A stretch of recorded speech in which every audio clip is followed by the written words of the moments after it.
Well, here we are at the second trip of the year, and things are going wrong. Oh no. All right, let's walk outside. The right thing is, look at this site. I mean, don't get much better than that. Right on the water. Oh, look, a goose. There's a goose over there. So, on the ride up here, and there's about 3.5 hours or so ride up here. Kept getting a warning on the dash, check trailer wiring, and then it would go away. And then it'd come back, check trailer wiring, and then it would go away. And it kept like coming on and off randomly. Like it would disconnect. Something was a problem, and I think it has something to do with the brakes. So we just got the new tires put on. We just got new tires. They're very dirty now, but we just got the new tires put on, and I'm wondering if they pinched something on the brakes on one side or another.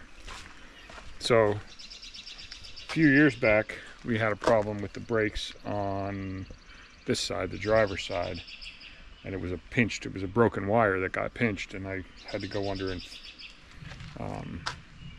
fix it, splice it back together. So that's been spliced, and I'm wondering if maybe that was a problem.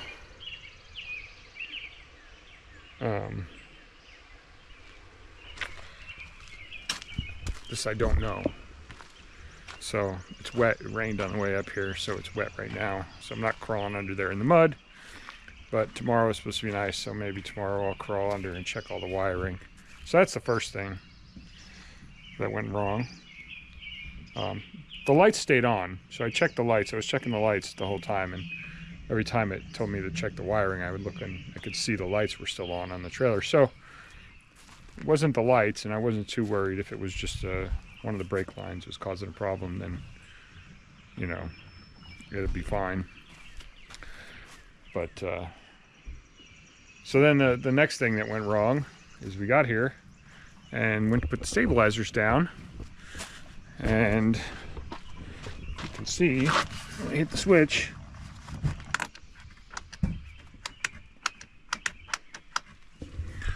no stabilizers on the front. So, and then we already had a problem, which we discovered before, that on the rears, only one of them goes down. So we only have a stabilizer. So now we got all kinds of stabilizer problems. And so now when we get home, I gotta play with stabilizers. And try and get that fixed before we go to Kentucky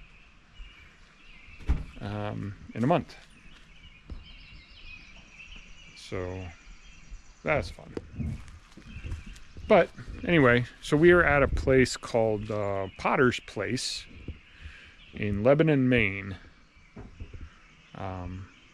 just over the border from New Hampshire. And it is a no children allowed campground. So it's supposed to be, you know, no kids running around screaming, causing problems. Not that we don't like kids, we love having kids around, but you know, we figured we'd give it a shot. It got really good reviews, and it is only mid-May, so not very crowded. It's pretty tight getting in here. I wouldn't recommend unless you had, probably, he said he got a 33 footer down this this road where our site is, but it was tight. There's like a really tight turn coming in,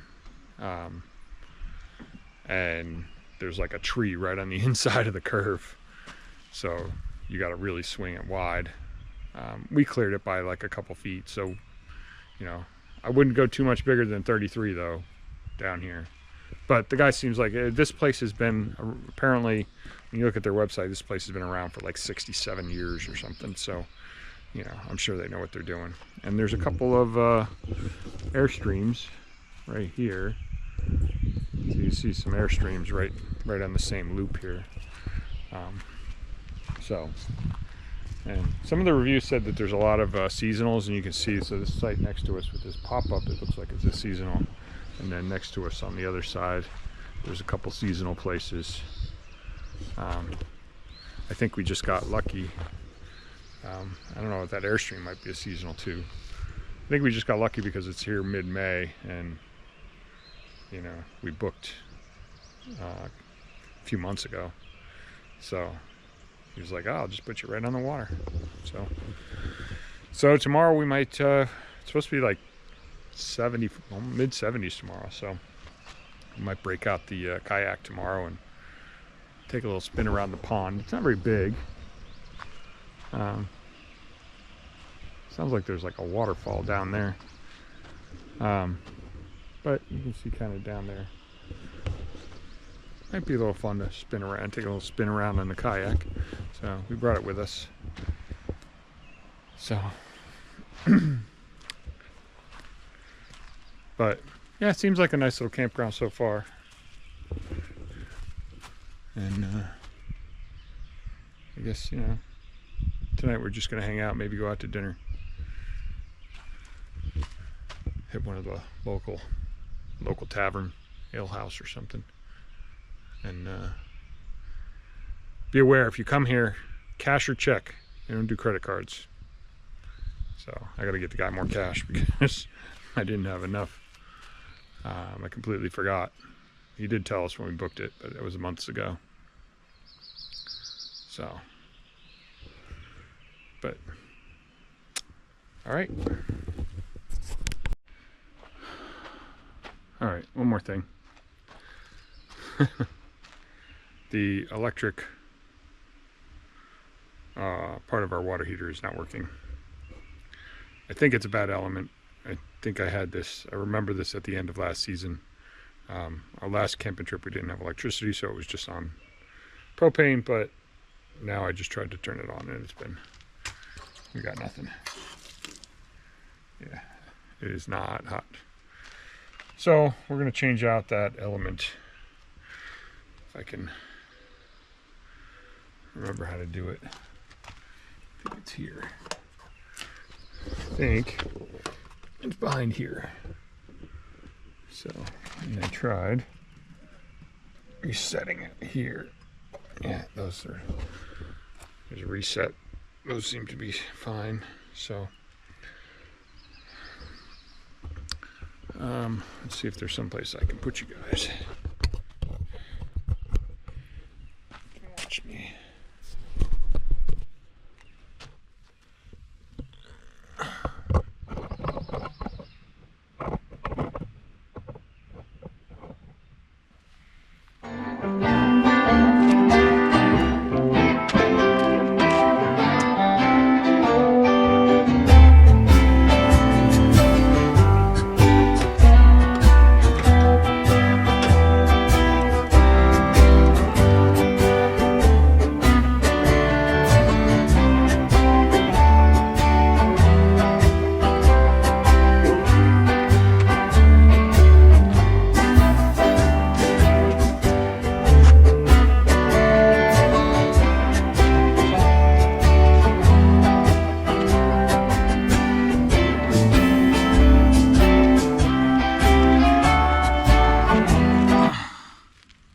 So, if you're new to RVing,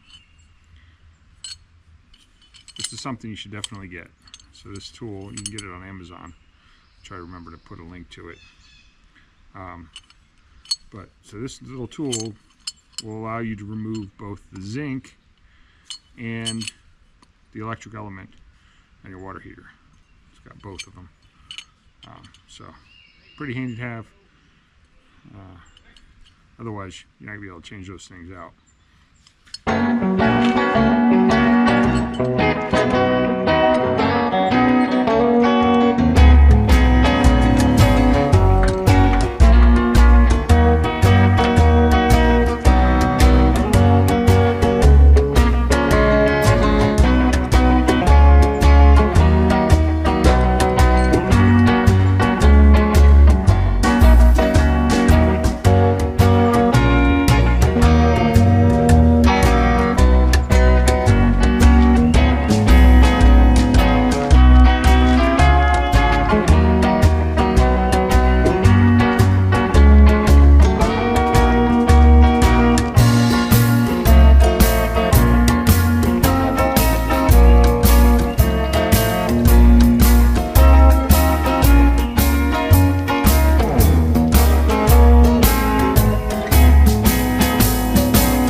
Well,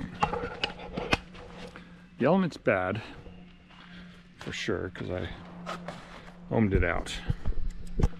So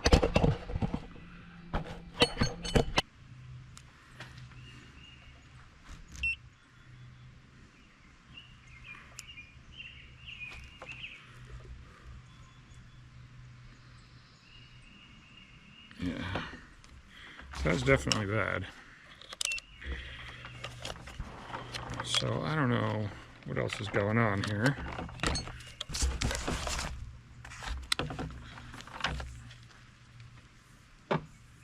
But let's see if it heats up.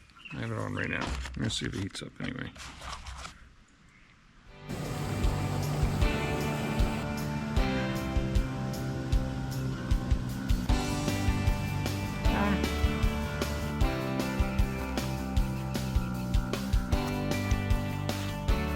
Pokey.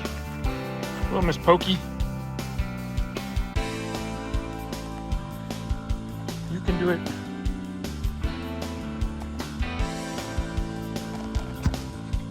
It's a long walk for her.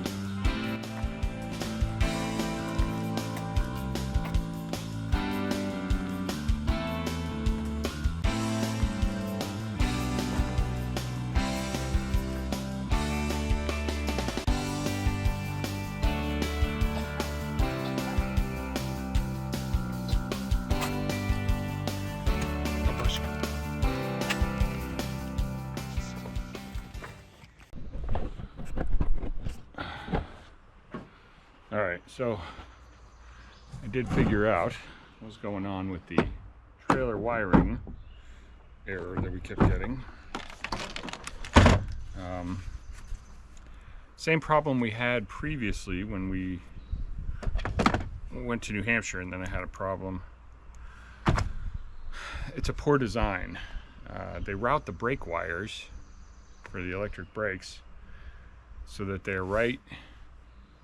run almost directly above the axle, between the axle and the frame, and if you hit a big bump, pinches those wires. So the last time it was just one wire on front driver's side brake. This time it was both wires on the rear driver's side brake. So luckily I am prepared. Just need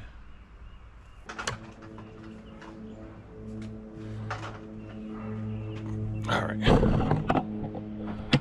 Let's go over here and I can show you guys what I was talking about.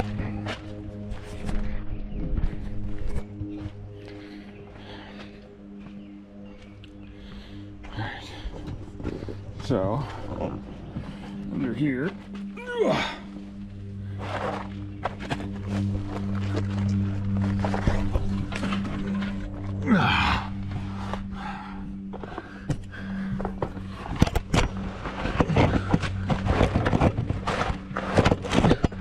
So you can see right here, these two wires right here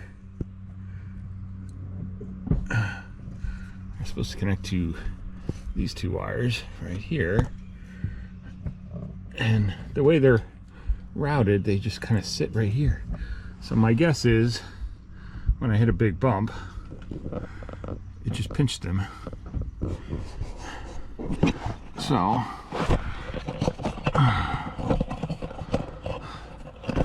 we're gonna see if we can fix it.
right. Hopefully that's gonna fix that.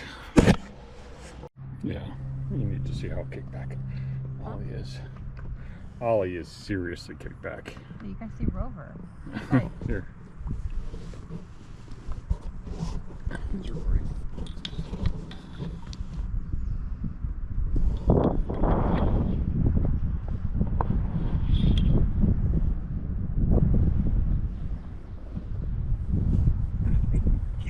There we go. Are we go back over here, or are we going south?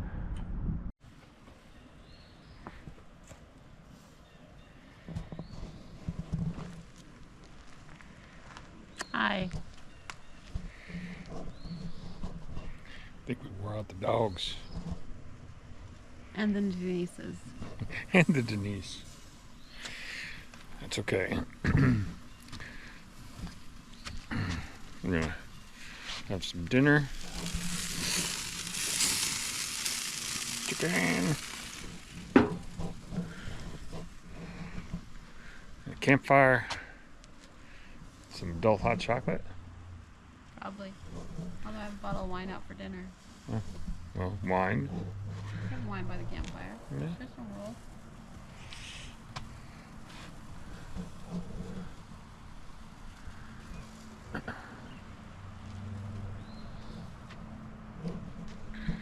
Well, this place has been beautiful. Very peaceful this time of year. Not too many people here. We got lucky. Had a very, very nice day today. Mid-70s. Like barely any wind, just enough to keep it from getting hot. It was a good day. It's been a very nice, quiet weekend, except for having to fix a couple things on the RV.